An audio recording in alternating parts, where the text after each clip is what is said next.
آگے بڑھے، شدید برفباری اور سردی نے روس کو اپنی لپیٹ میں لے لیا ہے۔ دارالحکومت ماسکو سے لے کر سینٹ پیٹرز برگ تک ہر طرف برف ہی برف دکھائی دیتی ہے۔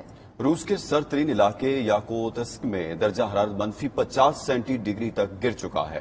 مزید اس پر بات کریں گے ہمارے نمائندے شاہد گھمت سے۔ شاہد گھمت، بتائیے گا کیسا موسم ہے وہاں پر؟ جی بالکل، شدید برف باری اور سردی نے روس کو اپنی لپیٹ میں لے رکھا ہے۔ دارالحکومت ماسکو سے لے کر سینٹ پیٹرز برگ تک ہر طرف برف ہی برف دکھائی دے رہی ہے، جبکہ سائبیریا کے علاقے میں درجہ حرارت 40 سے 50 ڈگری سینٹی گریڈ تک گر چکا ہے۔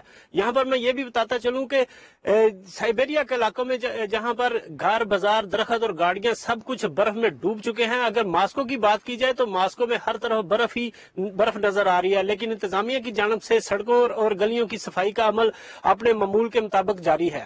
ماسکو اور سینٹ پیٹرز برگ میں ٹریفک معمول کے مطابق جاری ہے، جبکہ آج ایئرپورٹ پر پروازوں میں بھی کوئی تاخیر دیکھنے میں نہیں آئی۔ محکمہ موسمیات کے مطابق ماسکو میں اب تک 30 سینٹی میٹر تک برف پڑ چکی ہے اور برف باری کا یہ سلسلہ آئندہ بھی جاری رہے گا۔